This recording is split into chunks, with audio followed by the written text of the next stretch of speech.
জীবনে বড় হতে গেলে আগে ছোট হতে হয়, না হলে কিছু করা যায় না।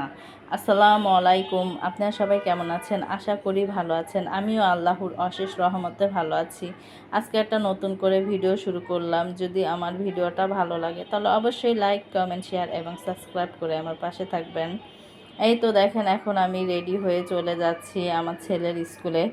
আজকে বেতন দিব, সিরামিক্সের দোকানে যাব, তাই রেডি হয়ে বেরিয়ে পড়লাম তাড়াহুড়া করে। নাস্তাটা কোনো রকম করেছি, তারপরে বেরিয়ে পড়েছি। এক আন্টির সাথে দেখা হলো, তার সাথে আবার কথা বলছিলাম। আমাদের বাসার সামনেই ছেলের স্কুলের সামনে এসে পড়েছি। ছেলেকে মনে করেন গেটের ভিতরে ঢুকিয়েও দিয়েছি। আমার সাথে ছেলের দেখা হয়ে গেছে।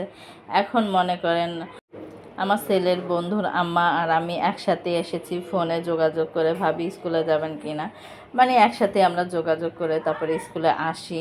এই তো দেখেন, এই কারণে মনে করেন যে একটু 5 মিনিট পরে স্কুলের ভেতরে ঢুকবো। আর আমি আর ভাবির একটু দরকার ছিল ধনিয়া কলেজের সামনে, আমাদের মানে শনিয়াকড়া ধনিয়া কলেজের সামনে। তা ভাবি কিছু কাজ করছিল, আমি আবার একটু আসলাম। আমি আবার দেখছিলাম গাড়ি ঘোড়া খুবই কম। আমি আবার ভাবিকে বলছিলাম, ভাবি এত রাস্তা তো মানে গাড়ি ঘোড়া কম কেন? মানে ভালোই লাগছিল, হেঁটে যাচ্ছিলাম সাইড দিয়ে, ধনিয়া কলেজের সাইড দিয়ে। তাই এখানে দেখেন, এই তো ধনিয়া কলেজ কিন্তু দুপুরবেলা মেয়েদের ছুটি হয়ে গেছে। আর ছেলেরা কিন্তু এখনও বাহিরে, ওরাও ঢুকবে 12টা বাজে, মানে ছেলেদের ক্লাস। তা আমরা একটু হাঁটছিলাম, ভালোই লাগছে। এখানে কিন্তু স্কুলে এসে পড়েছি। এই তো বেতন দিচ্ছি, তা আমি একটু হালকা করে একটু ফুটেজ নিলাম, ভালোই লাগছিল দেখছি। সব ছেলেরা ক্লাসের ভিতরে ঢুকে পড়েছে। এরপর আমরা বেতন দিয়ে এসে পড়লাম এই তো সিরামিক্সের দোকানে। তা এক একটা কাঁচের জিনিস দেখছিলাম, ভালোই লাগছে। আর এটা কিন্তু আমাদের মানে বনমালা স্কুলের সাইডেই, যারা শনিয়াকড়া থাকেন তারা কিন্তু চিনবেন, হাজি কমিউনিটি সেন্টারের অপর সাইডেই এই দোকানটা। মানে অনেক কিছুই আছে, অনেক পুরাতন, অনেক অনেক বছর ধরেই মানে তাদের এই দোকানটা। তা এ দোকান থেকে আসলাম, অনেক কিছু মাঝে মাঝে নেই, তা এখনও নিতে আসলাম। তা ভালোই লাগছিল। এই তো আশেপাশটা সব দেখছিলাম। ভাবি আবার মানে এক একটা জিজ্ঞাসা করছিল কোনটার কত দাম, কত প্রাইস, তাই কথা বললাম। দোকানের ভিতরে কিন্তু অনেক রকমের জিনিসপত্র আছে, প্লাস্টিক হতে তারপর হাঁড়ি পাতিল, অনেক জিনিসপত্র আছে। এই তো দেখেন, আমি আপনাদের এক এক করে ঘুরিয়ে ঘুরিয়ে দেখাচ্ছিলাম, ভালোই লাগছে। এখানে কিন্তু স্টিলের পাতিলগুলো খুবই সুন্দর, চুলা আছে। তারপর মনে করেন যে এই তো ঝক, তারপর কাচের জিনিস, বিভিন্ন আইটেমের মানে জিনিসপত্র আছে, ভালোই লাগছে। এখানে হয়েছে গ্লাস সেটগুলোও আমি দেখেছি, এক একটা খুবই সুন্দর, ডিজাইনগুলো খুব সুন্দর। এই তো দেখেন নিচে আবার কাপ সেট, মানে আমি প্রত্যেকটা জিনিসের ভিডিও করছিলাম। তা আবার বলছিল যে আপু আপনি কি ইউটিউব করেন? পরে আমি বললাম হ্যাঁ। পরে বলছে যে আপনি ঘুরে ঘুরে দেখান, কোনো সমস্যা নেই। পরে দিয়ে আমি আবার মনে করেন যে তো সবগুলো জিনিসই ঘুরে ঘুরে দেখাচ্ছিলাম। এখানে দেখেন এই যে পাতিলগুলো খুবই সুন্দর, এইগুলো ননস্টিকের পাতিল, আমার কাছে খুব ভালো লাগে পাতিলগুলো। আর এই সেটটা কিন্তু খুব পছন্দ হয়েছে। আমার সাথে কিন্তু ভাবিও ছিল, ভাবিও দেখছিল, আমিও দেখছিলাম, ঘুরে ঘুরে ভালো লাগছিল। তারপরে এই তো এখানে কিছু বাটি সেট আছে, এগুলো খুবই সুন্দর। কি বলবো, যেটা দেখি সেটাই মনে চায় যে কিনে নিয়ে আসি, কিন্তু তা তো সম্ভব না। আমাদের মধ্যবিত্ত ফ্যামিলির ভিতরে আমাদের কিছু আয়ও করতে হবে, তারপর মনে করেন ব্যয়ও করতে হবে, আবার ছেলে মেয়েও মানুষ করতে হবে। আমাদের সব কিছুই মানে কি বলবো, সব কিছুই করতে হবে, সেটাই আর কিছু না। আর মনে করেন যে যদি আমরা কিছু হিসেব করে চলাফেরা করি তাহলে মনে করেন কিন্তু আমাদের মানে বাধার সম্মুখীন হতে হয় না, খুব সুন্দরভাবে কিন্তু আমরা মানে দিনটা পার করতে পারি, এরকমই। আর মনে করেন আমি কিন্তু আমার সামান্য সীমিত টাকা দিয়ে আমি কিন্তু মানে মাসে একটা একটা করে জিনিস কেনার চেষ্টা করি, কারণ একবারে তো পারবো না, কারণ এত অর্থবিত্তশীল আমাদের না। আমাদের যতটুকু আছে ওটার ভেতরে মনে করেন যে চলার চেষ্টা করি। তা মনে করেন যে আমার কিছু জমানো টাকা ছিল, সেটা দিয়ে আমি আজকে একটা জিনিস কিনতে এসেছি, দেখি কিনতে পারি কি না। তা যদি কিনে থাকি তাহলে আপনাদের সাথে আমি শেয়ার করব, কারণ মনে করেন যে আমাদের একটু একটু করেই মানে সংসারে টাকা একটু একটু করেই আমাদের জমাতে হয়, জমিয়ে তারপর একটা কিছু আমাদের কিনতে হয়।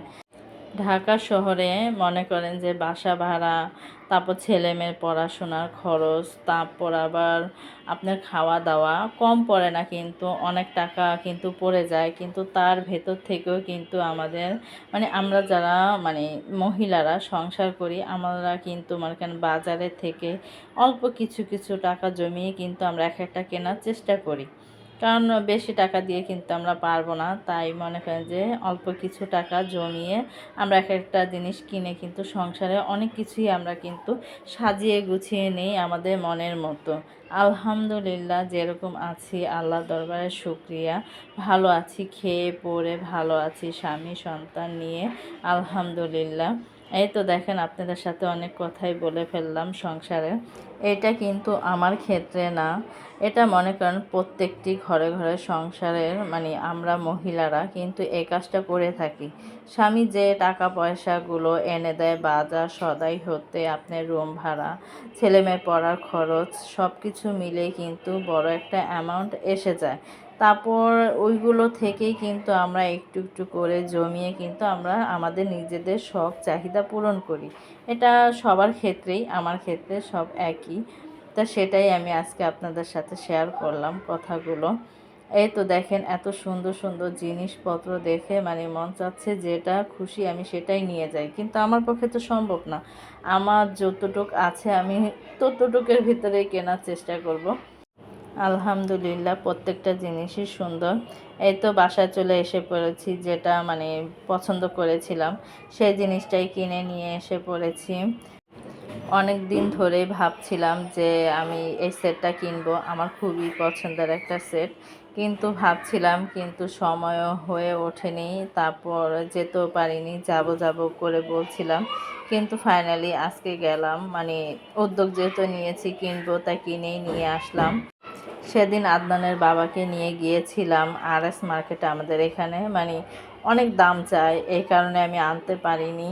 শুধু বোনের চশমা আর আদনানের আব্বুর মোবাইলের দোকানে কিছু কাজ ছিল সেটা করে এসে পড়েছি, আর এগুলো কিছু কিনতে পারিনি। তা আজকে কিনে নিয়ে আসলাম। এই তো এই বাটি সেটটাই, এটা বাটি সেট না, এটা কী সেট বলে তা আমি বলতে পারছি না, মানে এটা খাবার পরিবেশন করে, আমার খুব ভালো লাগে এই সেটগুলো। অনেক দিন ধরেই ভাবছিলাম কিনবো, তা ফাইনালি আজকে কিনে নিয়ে এসে পড়েছি।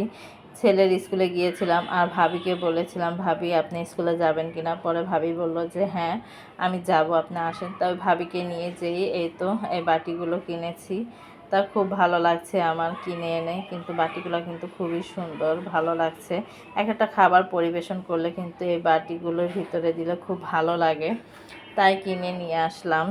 তা ভাবছি যে এখন থেকে একটা দুটো করে এক একটা কিনবো, কিনে কিনে রাখবো, কারণ আমার আছে আগের মানে বাটি বুটি, বাটি প্লেট অনেক কিছুই আছে, তা আমার কিনা হয় না, কারণ আমার দেওয়াল শোকেসটা পুরাই ভরা জিনিসপত্র দিয়ে। কিন্তু ভাবছি যে কিছু কিছু কাচের জিনিস নামিয়ে আমি ওগুলো ব্যবহার করব আর নতুন নতুন জিনিস কিনে শোকেসের ভেতরে রাখবো। তা সেটাই বলছিলাম আম্মার সাথে। আর এই তো দেখেন আমার ইগুলো কিন্তু খুবই সুন্দর হয়েছে। এই বাটিটা কিন্তু অনেক বড়, মানে পোলাও রাখা যাবে, তারপর একটা গরুর মাংস, মুরগির রোস্ট আর একটা ডিম। এটা কিন্তু 3 বাটিরও ছিল, কিন্তু আমি 4 বাটিরটাই এনেছি, কারণ আমার কাছে ভালো লেগেছে যে একটা বাটি আর কম থাকবে কেন, তা আরেকটা নিয়ে যাই। তা আপনারা কিন্তু বলবেন বাটিগুলো কেমন হয়েছে। আর এই বাটিগুলো কিন্তু বেশিরভাগ সচরাচর সবার মানে আমি ভিডিওতেই দেখি কম বেশি, তা আমি আজকে নিয়ে আসলাম, তা ভালোই লাগছিল, তা দেখাচ্ছিলাম। এখানে আমার ছোট বোনও কিন্তু আছে, তা সবাই বলছে যে না বাটিগুলো ভালো হয়েছে। আদনানের আব্বু আবার বলছিল যে দাম বেশি হয়ে গেছে, আর বলছিল যে আহ, শুধু তো কাজ, কোনো ডিজাইন নেই, একটু ডিজাইন হলে ভালো লাগতো। তা আমি আবার বললাম এগুলা ডিজাইন হয় না, এরকমই। তা উনি বললো যে হ্যাঁ আমি দেখেছি, কিন্তু আরেকটা আছে শুধু মানে সাদা, ওই সাদাটা আনতো তাহলে আরও বেশি ভালো লাগতো। পরে আমি বললাম যে আচ্ছা যা এনেছি পরবর্তীতে সাদাটা নিয়ে আসবো না। তো এটাই আমার কাছে ভালো লাগছে। এই তো 4টা বাটি একসাথে রেখেছি, এখন এগুলো শোকেসে সাজিয়ে রেখে দেব। এখানে আবার সন্ধ্যার সময় মোগলাই পরোটা আনা হয়েছে। দেখেন আমার বোনের মেয়ে পাকনা বুড়ি কি করছে, বলছে অনেক সুন্দর হয়েছে, ইয়াম্মি হয়েছে, মানে খাবারগুলো এগুলোই বলছিল, অনেক ভালো লাগছে খাবার। মানে দুষ্টামি করছে। আর আমি ভিডিও ছাড়লে মানে ও মানে আরেকটু দুষ্টামি বেশি করে করে, এই অবস্থা। তা মোগলাই পরোটা কিন্তু মজা ছিল, ছেলেকে দিয়েছি, তারপরে তো বোনের মেয়ে খাচ্ছে, আমরাও সবাই খেয়েছি। তা ভিডিওটা আর বড় করব না। যদি ভিডিওর কোনো অংশ যদি ভুল হয়ে থাকে তাহলে ক্ষমা দৃষ্টিতে দেখবেন। সবাই ভালো থাকবেন, সুস্থ থাকবেন, আমাদের জন্য দোয়া করবেন, আমরাও আপনাদের জন্য দোয়া করি। আল্লাহ হাফেজ।